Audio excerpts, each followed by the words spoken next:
उत्कृष्ट संसद महारत्न पुरस्कार मिळालेला आहे, तुमची पहिली प्रतिक्रिया? मी अतिशय प्रांजळपणे बारामती लोकसभा, राष्ट्रवादी काँग्रेस पक्ष आणि महाराष्ट्राच्या तमाम जनतेचे मनपूर्वक आभार मानते की मला संसदेत जायची संधी त्यांनी दिली आणि आज 10 वर्ष सातत्याने माझा पार्लमेंटरी परफॉर्मन्स बघून मला हे जे संधी इथे मिळाली आणि आज जो पुरस्कार मिळाला तो मी समस्त बारामती लोकसभा मतदारसंघाच्या लोकांना अर्पण करते आणि त्यांच्यासमोर नतमस्तक होऊन त्यांचे मनापासून आभार मानते. ताई, अजितदादांचं एक वक्तव्य आहे की बारामती मतदारसंघामध्ये माझ्या विचारांचा जर खासदार निवडून नाही आला तर मी विधानसभा लढवणार नाही. मी काय ते ऐकलेलं नाही त्याच्यामुळे मला माहिती नाही, पण एक गोष्ट मी नक्कीच सांगेन की जी काही विधानं गेल्या काही दिवसात येत आहेत ही धक्कादायक आहेत. याचं कारण हा देश भारतरत्न डॉक्टर बाबासाहेब आंबेडकरांनी दिलेल्या संविधानाने चालतो आणि लोकशाही, लोकतंत्र आणि संविधान हे या देशातलं सगळ्यात मोठी ही जागा आहे आणि हे आमच्यासाठी लोकशाहीचं सगळ्यात मोठं मंदिर आहे. आपल्याला आठवत असेल की माननीय प्रधानमंत्रीही जेव्हा पहिल्यांदा निवडून आले तेव्हा ते त्या पायऱ्यांवर नतमस्तक झाले. संविधान, लोकशाही आणि लोकशाहीच्या मंदिराचा त्यांनी आशीर्वाद घेतला आणि ते कामाला लागले. त्याच्यामुळे आम्ही सगळेच जरी वेगळ्या विचाराच्या कामात आम्ही असतो, वेगळ्या विचाराच्या पक्षात आम्ही काम करत असलो तरी आमच्या सगळ्यांसाठी लोकशाहीचं सगळ्यात मोठं मंदिर हे कुठलं असेल ते आमच्या सगळ्यांसाठी हे आमचं संसद भवन आहे. त्याच्यामुळे ह्या संसद भवनात आम्ही जेव्हा जातो तेव्हा या देशाची सेवा करण्यासाठी आम्ही एकत्र येतो, त्याच्यात चर्चा होते आणि आज तुम्ही बघितलं असेल तर जी काही नवीन धोरणं या देशासाठी होतात ती ह्याच लोकशाहीच्या मंदिरातून होतात.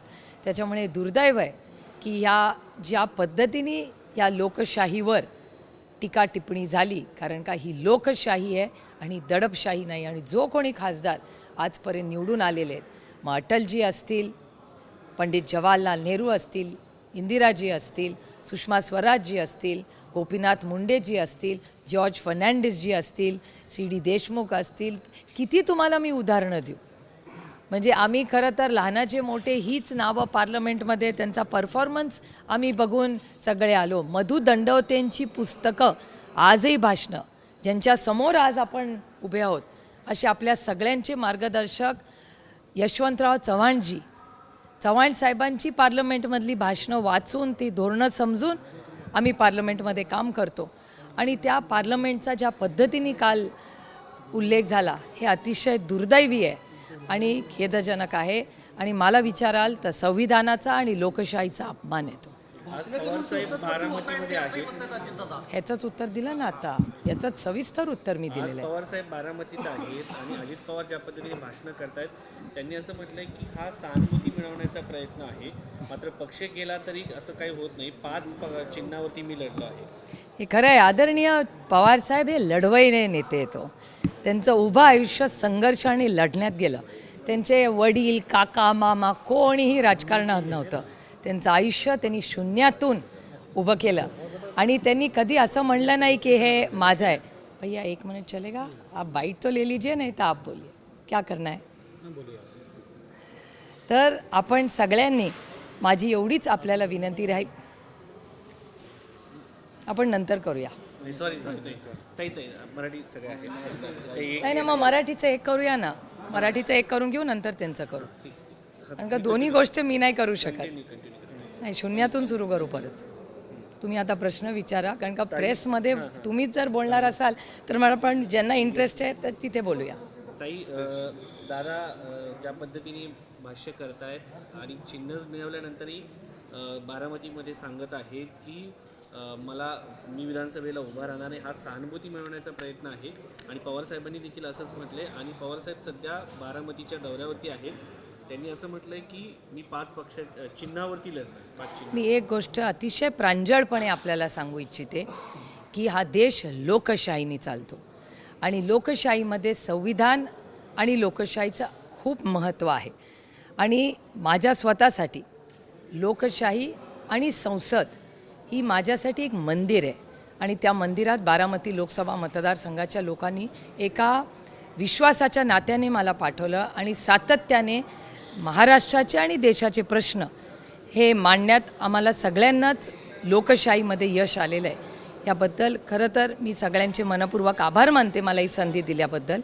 आणि आम्ही सगळे लोकशाही पद्धतीने, म्हणजे आपल्याला आठवत असेल की माननीय प्रधानमंत्रीजीही पहिल्यांदा जेव्हा निवडून आले तेव्हा ह्याच संसदेमध्ये ते नतमस्तक होऊन आशीर्वाद घेऊन या मंदिरात ते पुढे कामाला लागले. त्याच्यामुळे हे संसद भवन आमच्यासाठी नुसतं भवन नाही आहे, पण एक न्यायाचं मंदिर आहे आमच्यासाठी. आणि त्याच्यामुळे त्याच्याबद्दल काही बोलणं हे खूप दुर्दैवी आहे. आणि मला विचाराल तर मला ते थोडंसं बाळबोध वाटलं, कारण का हा देश संविधानाने आणि लोकशाहीने चालतो. अहो, पार्लमेंटमध्ये आम्हाला किती अभिमान आहे. कैलासवासी यशवंतराव चव्हाणांची भाषणं आम्ही वाचून मोठे झालो. श्री जॉर्ज फर्नांडिस असतील, सुषमा स्वराज असतील, या देशाचे पहिले प्रधानमंत्री, आपल्या सगळ्यांचे मोठे नेते पंडित जवाहरलाल नेहरू असतील, B.R. आंबेडकर असतील, अप्रतिम भाषणं त्यांनी केलेली आहेत. मधु दंडवतेजी असतील, फार आत्ताच्या नवीन पिढीमध्ये आपण गोपीनाथ मुंडे साहेब असतील, अरुण जेटलीजी असतील, किती नावं तुमच्यासमोर घेऊ. महाराष्ट्राने खूप मोठे नेते पार्लमेंटला दिलेत आणि त्यांनी फक्त पार्लमेंटमध्ये ते आले नाहीत, जी धोरणं ज्याच्यासाठी आम्ही निवडून पार्लमेंटमध्ये कशाला येतो, धोरणांवर चर्चा करण्यासाठी. आणि चर्चा ही झालीच पाहिजे, कारण का ही लोकशाही आहे, ही दडपशाही नाही. आणि हा अधिकार लोकशाहीचा, चर्चेचा आणि डिबेट करण्याचा भारतरत्न डॉक्टर बाबासाहेब आंबेडकरांनी आम्हाला सगळ्यांना दिला आणि प्रत्येक नागरिकाला दिला आहे. त्याच्यामुळे अशी जेव्हा विधानं होतात, मला विचाराल तर हा संविधानाचा, लोकशाहीचा आणि संसदेचा अपमान आहे. हे दुर्दैवी आहे की इतक्या ज्येष्ठ व्यक्तींनी संसदेबद्दल असं बोलावं. ताई तुम्हाला बारामतीमध्ये खूप पराभव करण्यासाठी अजितदादांनी कंबर कसली असं दिसतंय का? मोठे उमेदवार आणणार आहेत यावेळी, काय कळतंय? मला असं वाटतं की त्यांच्याकडे जर लोकशाही पद्धतीने लढायचं असेल तर जरूर माझ्यासारखा एक तगडा उमेदवार त्यांनी जरूर आणावा. आणि मी स्वतः चर्चेसाठी तयार आहे. ते म्हणतील ती जागा, ती म्हणतील ती वेळ, तिथे मी चर्चा करायला त्यांच्या उमेदवारावर कधीही तयार आहे. ताई, धनगर आरक्षणासंदर्भातला एक प्रश्न आहे. हायकोर्टानं सांगितलं अनुसूचित जातींना हात लावायचा अधिकार राष्ट्रपतींनाही नाही, संसदेत कायद्यानंच तो बदलता येऊ शकतो. मग राज्य सरकारनं, तत्कालीन राज्य सरकारनं ग्वाही कशी दिली होती असा एक प्रश्न उपस्थित केला. हा प्रश्न तुम्ही श्री देवेंद्र फडणवीसांना विचारला पाहिजे, कारण का बारामतीला 2013मध्ये आमच्या घराच्या बाहेर येऊन त्यांनी भाषण, आपल्या बारामतीत येऊन भाषण केलं होतं, आमच्या घराच्या बाहेर पण येऊन भाषण केलं होतं की पहिल्या कॅबिनेटमध्ये धनगर समाजाला मी आरक्षण देईन. मग काय झालं त्या आरक्षणाचं? काय झालं त्याचं? तुम्ही म्हणला होता ना धनगर समाजाला आरक्षण पहिल्या कॅबिनेटमध्ये देईन, त्याला 10 वर्ष झाली. मग ही धनगर समाजाची फसवणूक नाही? देवेंद्र फडणवीसांनी विचारलं नव्हतं? त्यांनी अभ्यास केला नव्हता? एरवी नेहमी म्हणायचे अभ्यास करून उत्तर देईन. काय झालं त्या अभ्यासाचं आणि त्या उत्तराचं? म्हणजे इथं फसवणूकच झाली ना धनगर समाजाची. जर हे धनगर समाजाला फसवू शकतात तर ते मराठा, लिंगायत, मुस्लिम आणि बाकीचे जे सगळे आपले VJNTचे लोक आहेत, मग रामोशी समाज असेल किंवा भामटा समाज असेल, असे किती असे समाज आहेत जे आरक्षण मागतायत. मग त्यांना पण हे असेच, जसं धनगर समाजाला फसवलं तसं मराठा, लिंगायत, मुस्लिम आणि VJNT भटक्या विमुक्त समाजालाही फसवू शकतात, हे आपण बघतोय. ताई, प्रकाश आंबेडकरांनी म्हटलेलं आहे की मनोज जरांगे यांच्यावरती हातपात होऊ शकतो, त्यांच्यावरती विषप्रयोग होऊ शकतो, अशा पद्धतीने त्यांनी भीती व्यक्त केलेली आहे. हे दुर्दैव आहे की ज्या पद्धतीने महाराष्ट्र सरकार हलगर्जीपणा करते, अतिशय असंवेदनशील हे महाराष्ट्राचं ट्रिपल इंजिनचं खोक्याचं सरकार आहे. ते अजिबात संवेदनशील नाही आहेत ह्या बाबतीत. जरांगे पाटलांना जर काही झालं तर त्याला फक्त आणि फक्त महाराष्ट्राचं ट्रिपल इंजिन खोके सरकार जबाबदार असेल. जरांगे पाटलांनी खूप सहन केले. जसं धनगर समाजाची फसवणूक केली तशी जरांगे पाटलांचीही फसवणूक होते, असंच तुमच्या सगळ्यांच्या विधानावरनं दिसतंय. पण राज्यातले मंत्री म्हणतायत 1 दिवसाचं अधिवेशन आहे, आम्ही निर्णय घेऊ, जरांगे पाटलांची भूमिका योग्य नाही अशी टीका मंत्रीच करतायत. आता त्यांनीच ठरवायचं आहे, कारण का त्यांच्या पक्षामध्ये प्रत्येकजण काहीतरी वेगळं बोलतं. त्या कॅबिनेटमध्ये एक बोलतात, त्याच्यानंतर कॅबिनेटमध्ये ऐकलं नाही गेलं तर बाहेर येऊन तुमच्या मीडियामध्ये काय काय बोलतात. त्यामुळे नक्की या महाराष्ट्र सरकारमध्ये काय सावळा गोंधळ झाला आहे तो त्यांनाच माहिती. ताई, अधिसूचनेबद्दल एक प्रश्न आहे. सुरुवातीला अधिसूचना काढण्यात आली, आश्वासन देण्यात आलं, त्याची मुदत काल 16 तारखेला संपलेली आहे.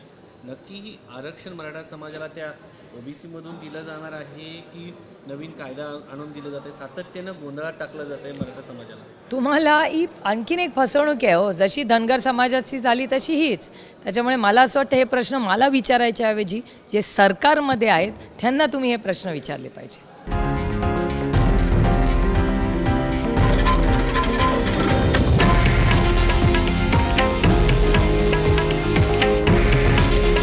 हे आहे देशातील नंबर 1 न्यूज नेटवर्क आणि आपण पाहत आहात TV9 मराठी. काळजी तुमची, हित महाराष्ट्राचं.